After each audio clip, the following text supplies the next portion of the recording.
Hi, welcome back. My name's Craig. 7 years ago, I looked into my health because 7 years ago, I noticed I had gained some weight. My blood pressure had risen. I wasn't handling stress nearly as good as I should be, and my sleep wasn't as good as it normally was. So at the age of 64, which I am now, I am still a professional investigator. It's what I do Monday to Friday. So I wanted to use my skills that I obtained throughout the years and look at some health research and some health data to see whether I can improve my own health. And this channel is about my findings and my personal experience in the last 7 years. The first thing that I investigated was diet and research. And I spent a lot of time listening to doctors, listening to nutritionalists, trying to separate the fact from the BS and trying to separate the facts from just the good opinions of others. And what I come up with and what I found that I wanted to experiment from my research was a low carb diet. And many of us have heard of a low carb diet, and it comes in many forms. You can eat low carbs as a vegetarian, though it's a little bit more difficult. You can have a low carb diet on a ketogenic diet and even on a carnivore diet, which is just an extreme ketogenic diet. So I started off my low carb journey on a ketogenic diet. Now, first of all, why do we want to reduce our carbs? So many of us know that sugar is not good for us. It's proved that it's not healthy for us. But when we eat carbohydrates, high carbohydrates, our body doesn't necessarily know the difference between sugar and carbohydrates, because essentially a carbohydrate will break down into your body as glucose and it will spike your glucose just like any other sugar will. Your insulin will follow that glucose spike, and this goes on the whole day. You're spiking your insulin, you're spiking your glucose, you're eating, and you're doing it again. Then you get your sugar crash, and then you do it again. So if you eat a low carb diet, it avoids this whole insulin pattern and it stops you from becoming what they call insulin resistant. So where do we find the carbs? Well, ultra processed foods. I think that's the most obvious one. And a lot of people will, when they're eating processed foods, they'll read the label and they'll try to separate everything. And there's so many words in there that nobody can even understand what the actual ingredient is. So I just thought, to hell with that. I'm just going to eliminate any processed food. So anything that came in a box or a package, anything that wasn't a whole food, I kicked that to the curb. It was the first thing I did. The second thing I did is I identified which whole foods and seemingly healthy foods contain a lot of carbohydrates, and I wanted to rid those of my diets. And what I found was a lot of your citrus fruits, bananas, for example. A banana has 25 grams of carb just in that one banana, and to try to stay under 50 grams of carbs a day, if you have one banana, well, you're halfway there. So I greatly reduced my fruit.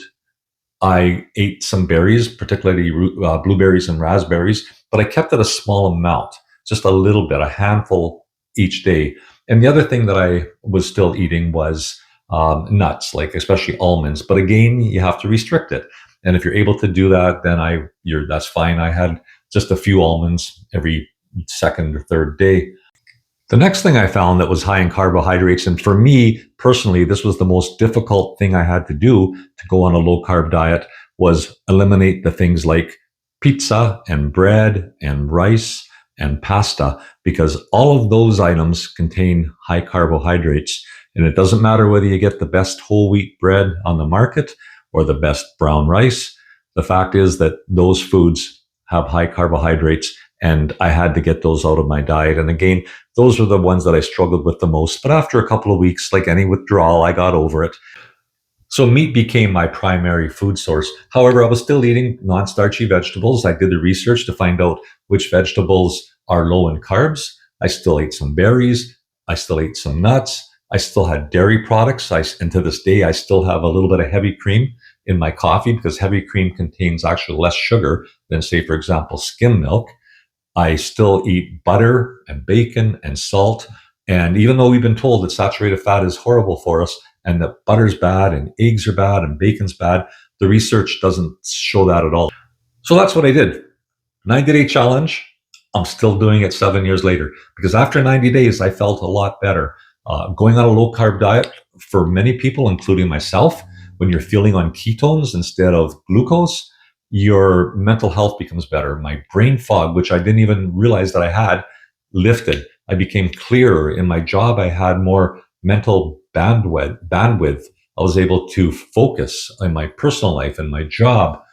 From the neck down, I used to have heartburn. I had heartburn since I was 20 years old, and I had it every day, and I'd go 3 or 4 Tums every day. I wasn't expecting, or I wasn't even looking to reduce heartburn. And for whatever reason, a low carb diet improved my digestive system so much that to this day, 7 years later, I no longer take anything for heartburn. I had gained 30 pounds. So I'm 6'1". I went up to 210 pounds. 2 years later, I had dropped that 30 pounds. And it wasn't something that I was really actively trying to do. I just didn't want to gain any more weight. But then I realized that my weight was lowering and I wanted to get to 180. For me, that was sort of my healthy goal. I got to that and I'm still here. The big thing that improved, and the thing that I think could have affected my health in the long run, was blood pressure.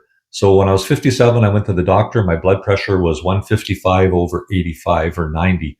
And my doctor said, hey, Craig, your blood pressure is getting up there, but we're not going to put you on medication yet because you're not on any medication. He knew that I didn't want to go on any chronic medication. He said, let's just check it in a year.